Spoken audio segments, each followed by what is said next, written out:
¿Qué tal, Rubén? ¿Cómo estás? ¿Cómo Anda estás, mi eso? querido? Bien, gracias a Dios. Pero Gran gusto. sorprendido por este conflicto, porque la verdad se venía dando, pero en menor escala, pero a esta escala que se dio y que no va a ceder aparentemente, por más que hayan mandado el portaaviones más importante que tiene los Estados Unidos a la zona.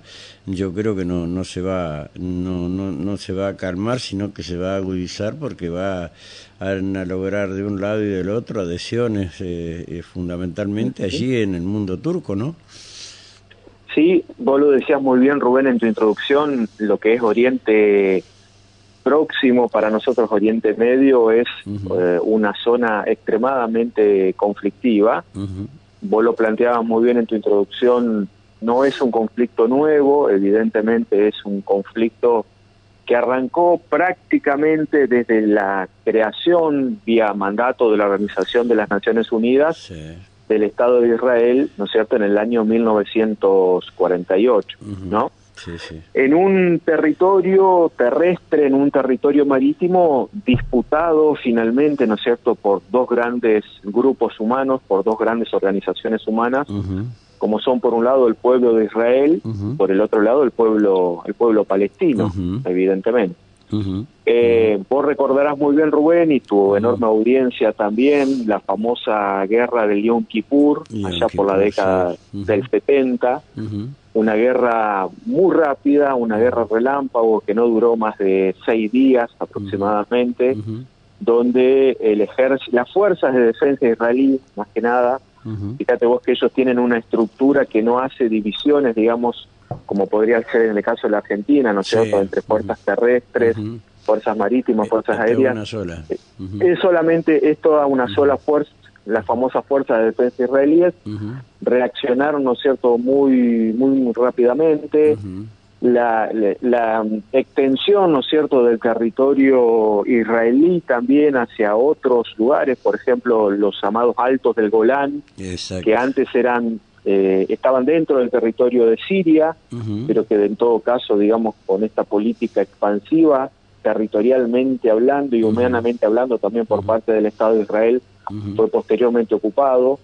Vos lo decías muy bien, la Franja de Gaza, ¿no es cierto?, que es un área de aproximadamente unos 50 kilómetros que desemboca en el mar Mediterráneo, y que, pensemos, Rubén, está aproximadamente 2 horas y media, 3 horas de vuelo, digamos, a las principales capitales europeas, Sí. digamos, ¿no? Uh-huh. Bueno, Bueno, lamentable... Iberia, por ejemplo, suspendió los vuelos ya.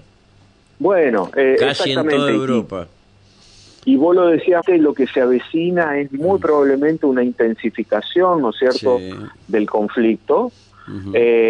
Sorprendió a todo el mundo, pero particularmente, creo yo, a las propias autoridades políticas, Sí. militares y de inteligencia israelí, los ataques perpetrados desde el sábado, digamos, por la mañana, horario, ¿no es cierto?, de la Argentina, donde un grupo radicalizado, un grupo que ha sido calificado por la mayoría de los estados en el mundo como un grupo terrorista, que es Hezbollah, que son pro-iraníes, digamos, ¿no? Aquí me parece que hay un aspecto bien interesante, Rubén, que hay que remarcar o que hay que distinguir. Mientras que en la década del 60, la década del 70, recordaremos, había un grupo liderado fundamentalmente, ¿no es cierto?, por Yasser Arafat, que era la Organización para la Liberación de Palestina. OLP. La famosa OLP, la mítica, en todo caso OLP, ¿no es cierto?, que luchaba bajo uno de los principios del derecho internacional público, como es el principio de la autodeterminación de los pueblos, ¿no?, y que había constituido efectivamente una expresión armada que se llamaba Al-Fatah, ¿sí?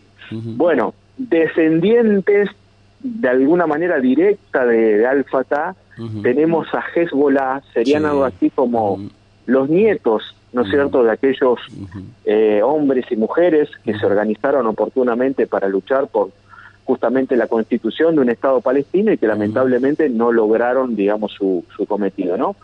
Pero Hezbollah es un grupo mucho más radicalizado, es un grupo que cuenta con el apoyo político el apoyo económico y también el apoyo militar, digamos, de Irán, una potencia que se ha venido de alguna manera afirmando, ¿no es cierto?, en su rol de potencia media en todo lo que es, digamos, esa zona. Sí, sí. Irán, para ponerlo en contexto, perdón, doctor, sí. le ponemos otro condimento, que es lo que actualmente está ya en la mesa de negociaciones. Vamos a agregarle petróleo y energía, ¿sí?, que es lo fundamental que está pasando, por lo que está peleando también Ucrania y Rusia, ¿sí? Claro, claro. El temor es que se expanda a toda Europa esto, porque obviamente Francia le va a tener que comprar, no se sabe a quién ahora, petróleo y energía, ¿sí? Hasta ahora estaba comprando en Ucrania, después un poco en Rusia, y estos países, ¿quiénes le van a comprar? Es el tema. Sí. Yo no dudo que en el medio esté los Estados Unidos poniendo una cuña.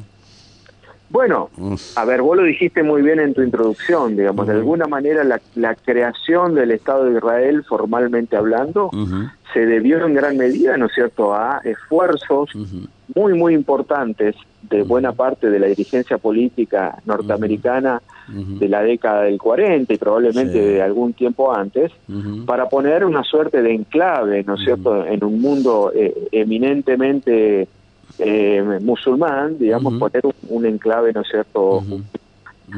A mí me gustaría distinguir bastante, Rubén, lo que sería de alguna manera el pueblo de Israel, de lo que sería, digamos, el gobierno y el Estado israelí. Exactamente, ¿no? Está muy bien. Creo que es importante, digamos, hacer esta distinción porque finalmente las víctimas, en términos de muertes, que ha habido muchas, probablemente seguirá habiendo, de prisioneros, de civiles, fíjate que han inundado las redes sociales, videos más o menos bien tomados, de jóvenes adolescentes que estaban participando en una fiesta electrónica, que de buenas a primeras, digamos, empezaron a correr sin saber para qué lado. Digo, me parece que es bueno retomar un poquito esta distinción, ¿no es cierto?, entre el pueblo de Israel y el Estado israelí, que a mi humildísimo juicio ha venido aplicando desde hace ya algunas décadas, digamos, políticas de segregación.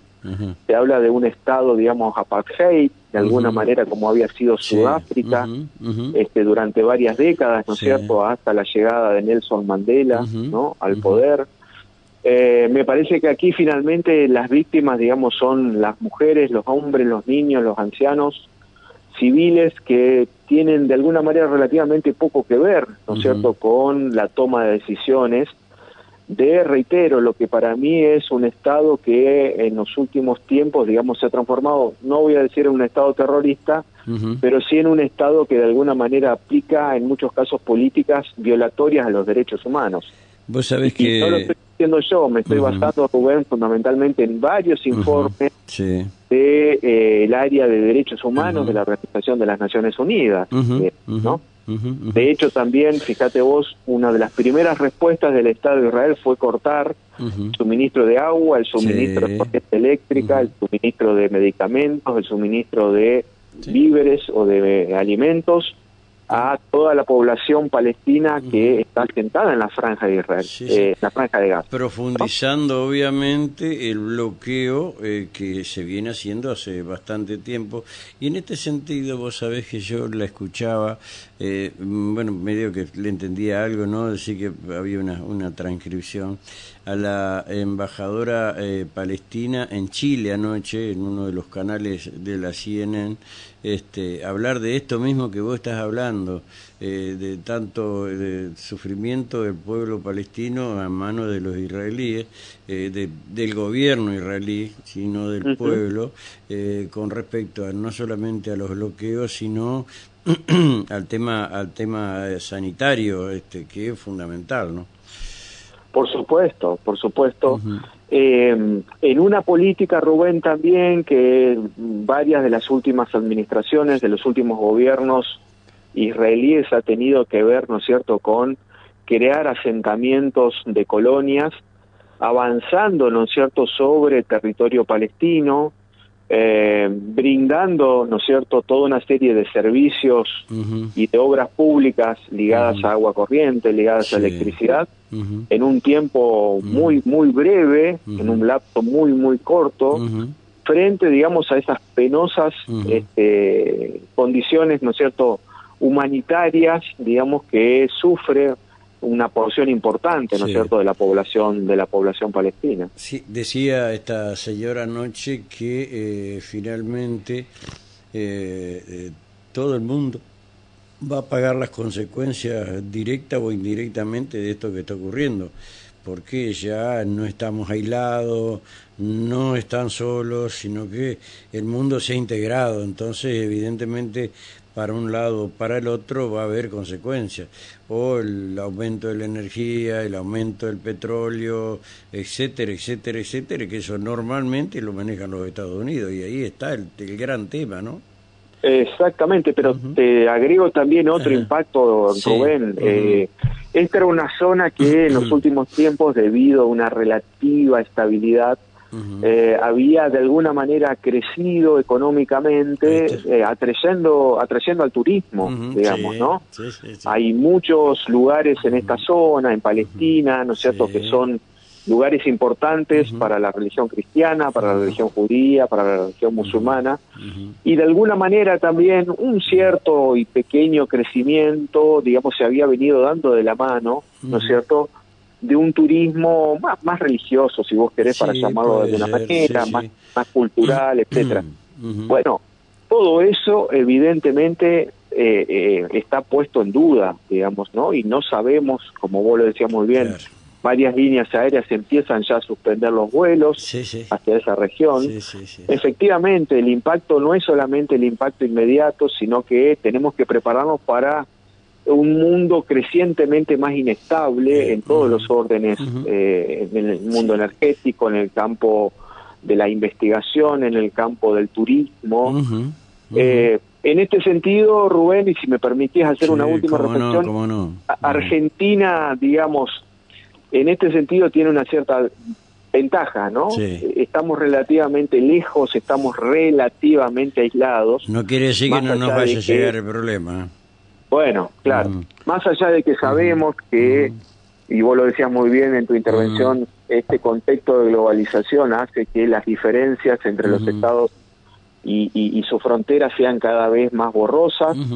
No tenemos que olvidarnos efectivamente que en la Argentina hubo 2 ataques terroristas extremadamente violentos, la destrucción de la embajada, ¿no es cierto?, israelí en Buenos Aires en 1992, el ataque a la Asociación Mutuales Israelitas Argentinas, la AMIA, en 1994, que han quedado, digamos, todavía un poquito ahí en el limbo, y si bien tenemos sospechas bastante certeras, la justicia, digamos, todavía no ha llegado a esas víctimas y a los familiares de esas víctimas. Yo creo que si bien no opera la prescripción en esto nunca se va a poder definir con pruebas fehacientes y concretas por el estado deteriorado que tenemos la justicia, ¿no? Exactamente, exactamente. Doctor, gracias por atendernos, un fuerte abrazo.